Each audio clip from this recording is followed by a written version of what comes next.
Sitaram students, कैसे हैं आप लोग। आशा है आप लोग ठीक होंगे। देखिए, पार्ट 2 में हमने आपको पढ़ाया ऊर्जा बैंड, एनर्जी बैंड, जिसमें आपको मैंने समझाया ऊर्जा स्तरों के भरे हुए समूह को या रिक्त समूह को ऊर्जा बैंड कहते हैं। आज हम बात करेंगे ऊर्जा अंतराल, ऊर्जा गैप या एनर्जी गैप की। देखिए, ऊर्जा बैंड दो प्रकार के थे, एक खाली ऊर्जा बैंड, एक भरे हुए ऊर्जा बैंड। यानी जिसमें इलेक्ट्रॉन से भरे हुए ग्रुप होते हैं उन्हें संयोजकता बैंड या बैलेंस बैंड कहते हैं, और खाली इलेक्ट्रॉन वाले ऊर्जा स्तरों के समूह को चालन बैंड कहते हैं।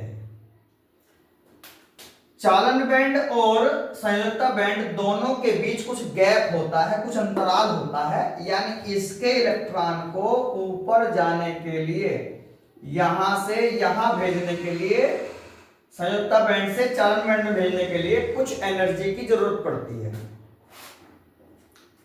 जिससे कि हमारे इलेक्ट्रॉन ऊपर चले जाएंगे।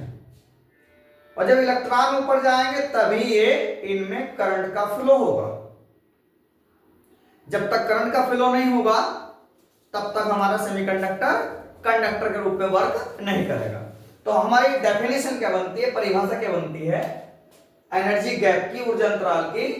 संयोजकता बैंड और चालन बैंड यानी बैलेंस बैंड और कंडक्शन बैंड के बीच जो गैप होता है, जो एनर्जी गैप होता है, यानी जितनी एनर्जी हमें चाहिए बैलेंस बैंड से कंडक्शन बैंड में इलेक्ट्रॉन को पहुंचाने के लिए, उस एनर्जी को, उस अंतराल को, उस गैप को हम बोलते हैं एनर्जी गैप। इसे ईजी से रिप्रेजेंट करते हैं, कैपिटल ई के सफिक्स में स्मॉल जी लगाते हैं। अब इस एनर्जी गैप के बेस पर, जो कि हमारा चालन बैंड और संयोजकता बैंड यानी बैलेंस बैंड और कंडक्शन बैंड के बीच जितनी हमें एनर्जी चाहिए यहां से इलेक्ट्रॉन यहां पहुंचाने के लिए, उस एनर्जी गैप के बेस पर सब्सटेंस को हमारा डिवाइड किया गया है। जिन सब्सटेंस में एनर्जी कम चाहिए वो अलग होते हैं, जिसमें बहुत ज्यादा चाहिए वो अलग होते हैं। एनर्जी गैप के बेस पर हम अब पदार्थों का वर्गीकरण करेंगे।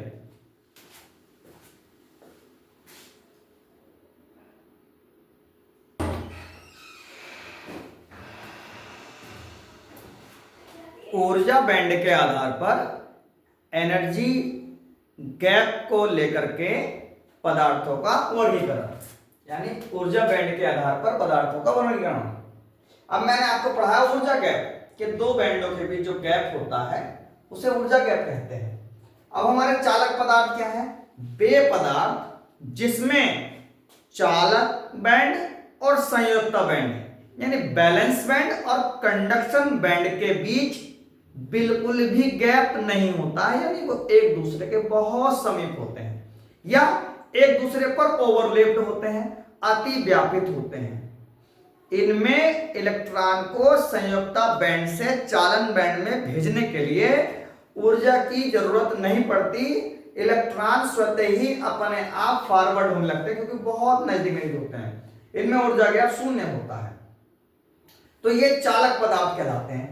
डेफिनेशन देखिए, यदि संयोजकता बैंड और चालन बैंड एक दूसरे के अत्यंत निकट हैं, बहुत पास हैं, या संयोजकता बैंड और चालक बैंड एक दूसरे पर अति व्यापित हैं, ओवरलैप्ड होते हैं, तो ये पदार्थ चालक पदार्थ कहलाते हैं। कैसे? ये हमारा चालक बैंड है, ये हमारा नीचे संयोजकता बैंड है। अब इन दोनों के बीच बिल्कुल भी गैप नहीं है, दोनों आपस में मिले हुए हैं, जुड़े हुए हैं। तो यहां एनर्जी गैप आपका शून्य है। चालन बैंड और संयोजकता बैंड के बीच एनर्जी गैप शून्य है, बिल्कुल पास। इसका इलेक्ट्रॉन इसमें ऑटोमेटिकली ट्रांसफर हो जाएगा, रूम टेम्परेचर पर ट्रांसफर होने लगेगा। एनर्जी गैप 0 इलेक्ट्रॉन वोल्ट है। या ये चालन बैंड यहां तक फैला हुआ है, नीचे तक, और इधर संयोजकता बैंड ऊपर तक फैला हुआ है। ये वाला इतना एरिया संयोजकता बैंड का है और बीच में यहां तक का एरिया चालन बैंड का है। दोनों एक दूसरे पर इस स्पेस में ये अति व्यापित हैं, यहां पर इनका अति व्यापन हो रहा है, अति व्यापन। तो इनमें एनर्जी गैप क्या है? बिल्कुल शून्य है। ऊर्जा गैप क्या है? शून्य है। तो चालक कौन से पदार्थ हैं? चालक वे पदार्थ हैं जिनमें चालन बैंड और संयुक्ता बैंड के बीच, यानी कंडक्शन बैंड और बैलेंस बैंड के बीच एनर्जी गैप जीरो होता है। यानी इलेक्ट्रॉन को एक बैंड से दूसरे बैंड में भेजने के लिए बिल्कुल एनर्जी की जरूरत नहीं है, जीरो एनर्जी की जरूरत है, ऑटोमेटिकली चले जाएंगे। एनर्जी गैप अगर शून्य है तो पदार्थ हमारे क्या है? चालक पदार्थ हैं। अब बात करेंगे हम अचालकों की।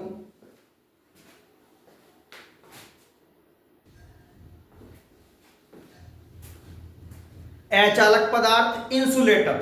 इंसुलेटर क्या होते हैं? इंसुलेटर में चालन बैंड और संयुक्ता band, conduction band and valence band के बीच बहुत अधिक एनर्जी गैप होता है, अत्यधिक एनर्जी गैप होता है। लगभग इनके बीच 5 इलेक्ट्रॉन वोल्ट का एनर्जी गैप होता है और डायमंड के लिए इसकी वैल्यू 6 इलेक्ट्रॉन वोल्ट तक होती है। कैसे? ये आपका ऊपर चालन बैंड है, ये क्या है? चालन बैंड। कंडक्शन बैंड ईसी, ये आपका नीचे है बैलेंस बैंड जो कि भरा हुआ है, फुल फिल है। ये है आपका संयुक्ता बैंड, बैंड ईबी। ठीक है, ये चालन बैंड और ये आपका है नीचे संयुक्ता बैंड, यानी कंडक्शन बैंड ईसी और बैलेंस बैंड ईबी के बीच जो गैप है, ये जो एनर्जी गैप है, ये ईजी जो है, ये लगभग 5 ईबी से बड़ा होता है। इसकी वैल्यू 6 ईबी 7 ईबी तक होती है। यानी इसके इलेक्ट्रॉन को यहां पहुंचाने के लिए हमें 5 ईबी से अधिक एनर्जी चाहिए होती है। यानी इनके बीच ऊर्जा गैप, एनर्जी गैप ईजी बड़ा होता है 5 ईबी से, 5 इलेक्ट्रॉन वोल्ट से। यानी हम किसी भी कीमत पर संयुक्ता बैंड से, बैलेंस बैंड से इलेक्ट्रॉन कंडक्शन बैंड में नहीं ले जा सकते। इलेक्ट्रॉन बैलेंस बैंड से कंडक्शन बैंड में नहीं ले जा सकते। इनमें एनर्जी गैप बहुत अधिक होता है। ऐसे सभी पदार्थों को हम अचालक पदार्थ बोलते हैं, जैसे लकड़ी, प्लास्टिक, माइका आदि, जो मैंने वीडियो के पहले भाग में बताया है। उदाहरण आप वहां से देखेंगे। इनमें गैप बहुत अधिक होता है, इलेक्ट्रॉन यहां से यहां ट्रांसफर होते ही नहीं है। अब हम आगे बात करेंगे सेमीकंडक्टर की।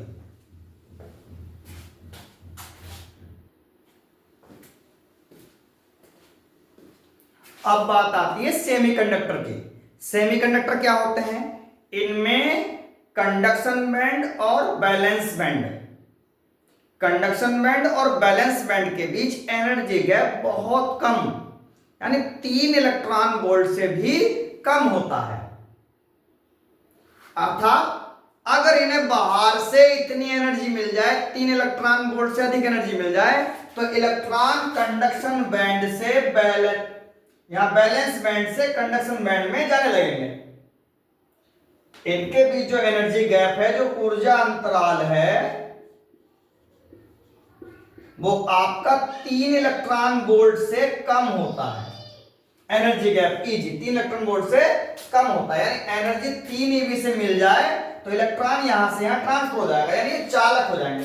पर 0 केल्विन पर इनके बीच इतना गैप होता है, अर्थात 0 केल्विन पर ये अचालक ही होती हैं।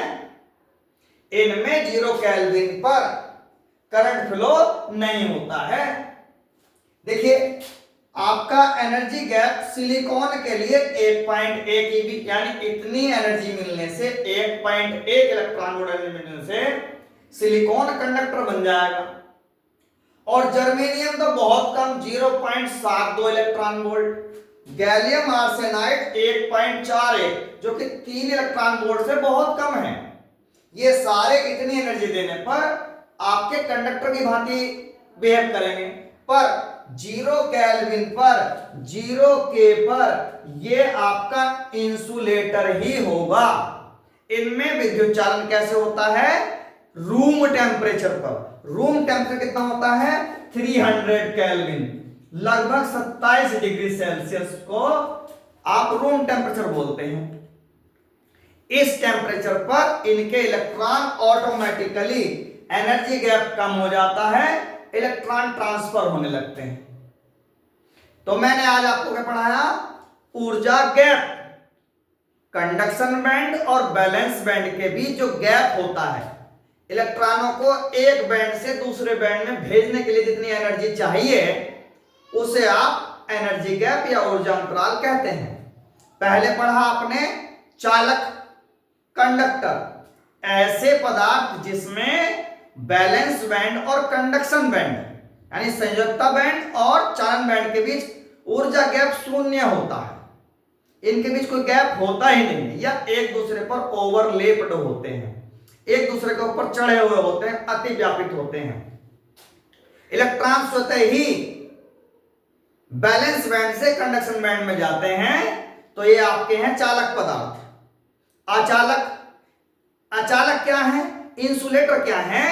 जिन पदार्थों में एनर्जी गैप 5 इलेक्ट्रॉन वोल्ट से अधिक होता है, यानी 5 इलेक्ट्रॉन वोल्ट जब तक एनर्जी नहीं मिलेगी तब तक बैलेंस बैंड का इलेक्ट्रॉन कंडक्शन बैंड में नहीं जाएगा, और ये इम्पॉसिबल है, लगभग ये पॉसिबल हो ही नहीं पाता है। एनर्जी गैप 5 इलेक्ट्रॉन वोल्ट से अधिक है तो आपके वे अचालक कहलाएंगे। तीसरे सेमीकंडक्टर, 0 डिग्री केल्विन पर 0 केल्विन पर आपके जितने भी सेमीकंडक्टर हैं वो एज ए इंसुलेटर वर्क करते हैं, यानी वो अचालक ही होते हैं।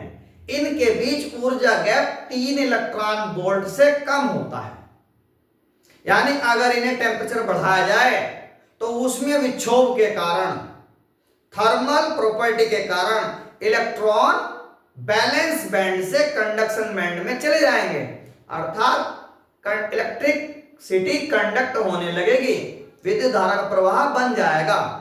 जर्मेनियम, सिलिकॉन और गैलियम आर्सेनाइड के मैंने वैल्यू दिए हुए हैं। तो हमारे पदार्थ 3 प्रकार के हुए ऊर्जा गैप के आधार पर। ये बहुत अच्छा टॉपिक है जो बोर्ड में आता है। इसके बाद आप किस प्रकार से इनमें ऊर्जा का संचालन होता है, एनर्जी कैसे फ्लो होती है, इलेक्ट्रॉन कैसे पास आते हैं, करंट कैसे फ्लो होता है, वो आपको सिखाएंगे। बने रहिए हमारे साथ, देखते रहिए फोकस ऑन पाठशाला।